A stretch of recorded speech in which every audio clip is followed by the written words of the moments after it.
সাতক্ষীরা সদর উপজেলায় গভীর রাতে দোকানঘর, বসতঘর ও গোয়ালঘরে আগুন লাগানোর অভিযোগ উঠেছে দুর্বৃত্তদের বিরুদ্ধে। এ ঘটনায় প্রায় 2 লাখ টাকার ক্ষয়ক্ষতি হয়েছে বলে জানিয়েছেন ভুক্তভোগী পরিবার। ঘটনাটি ঘটেছে সাতক্ষীরা সদর উপজেলার দোয়াখোলা এলাকায়।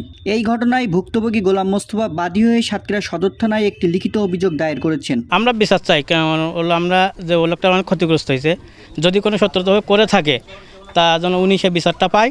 ও টিপি টাকা পয়সা অনেক ক্ষতি হয়েছে, তো টাকা পয়সা নষ্ট হয়ে গেছে, পুড়ে গেছে। আবার ফ্রিজে মনে হয় সমস্যা হয়েছিল, টিপির সমস্যা হয়েছিল, টিপি এখনো সামনে রয়েছে, আরও অনেক মালপাতি ছিল, মালপাতি সব সমস্যা হয়েছিল, সব নষ্ট হয়ে গেছে। প্রতিবেশীরা জানান, গভীর রাতে চিৎকার শুনে ঘর থেকে বের হয়ে দেখেন গোলাম মোস্তফার দোকান ঘরে আগুন জ্বলছে। মুহূর্তেই আগুন ছড়িয়ে পড়লে এলাকায় আতঙ্কের সৃষ্টি হয়। স্থানীয় প্রতিবেশীরা পানি ও বালু দিয়ে আগুন নেভানোর চেষ্টা করেন।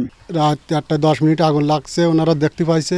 পাওয়ার পরে গ্রাম প্রতিবেশীকে ডাক দিয়েছে। ডাকার পরে আমরা গ্রাম মহল্লা সব ছুটে আইসি যা যেমনি পারিছি বালতি নিয়ে কলেতে পানি টাইপ দিয়ে আমরা আগুন নেভাবার। ভুক্তভোগীর স্ত্রী আনোয়ারা পারভিন কান্নাজনিত কণ্ঠে বলেন, আগুনের তাপ ও ধোঁয়ায় ঘুম ভেঙে গেলে তারা বাইরে এসে আগুন জ্বলতে দেখেন। মুহূর্তেই পরিবারের সবাই আতঙ্কিত হয়ে পড়েন। দোকানের মালামাল সহ ঘরের অনেক জিনিসপত্র পুড়ে গেছে। এখন কিভাবে সংসার চলবে তা ভেবে তারা দিশেহারা হয়ে পড়েছেন। আমার দোকানটা কাল রাত 8:10 দিকে কারা আগুন ধরেছে পেট্রোল দিয়ে আমরা জানি না, কারণ আমার দোকানে অনেক মালপত্র ছিল, ঈদের মালটাল কেনাকাটা ছিল, সে মালপত্র সব পুড়ে গেছে। দোকানের ভেতরে কিচ্ছু নেই আমার।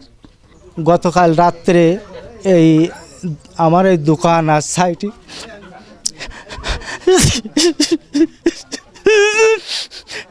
এই গলিওয়াল আছে, এই সাইড দিয়ে পেট্রোল দিয়ে আমার এই ছিটি দিয়ে এই সাইডটিকে ধরাই দিয়েছে।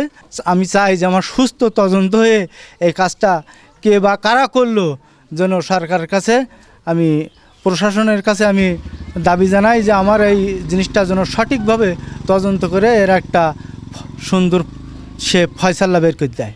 আগুনের ঘটনায় সাতক্ষীরা সদর থানার ওসি মোহাম্মদ মাসুদুর রহমান বলেন, এই ঘটনায় একটি লিখিত অভিযোগ পেয়েছি। বিষয়টি তদন্ত করে প্রয়োজনীয় আইনগত ব্যবস্থা গ্রহণ করা হবে।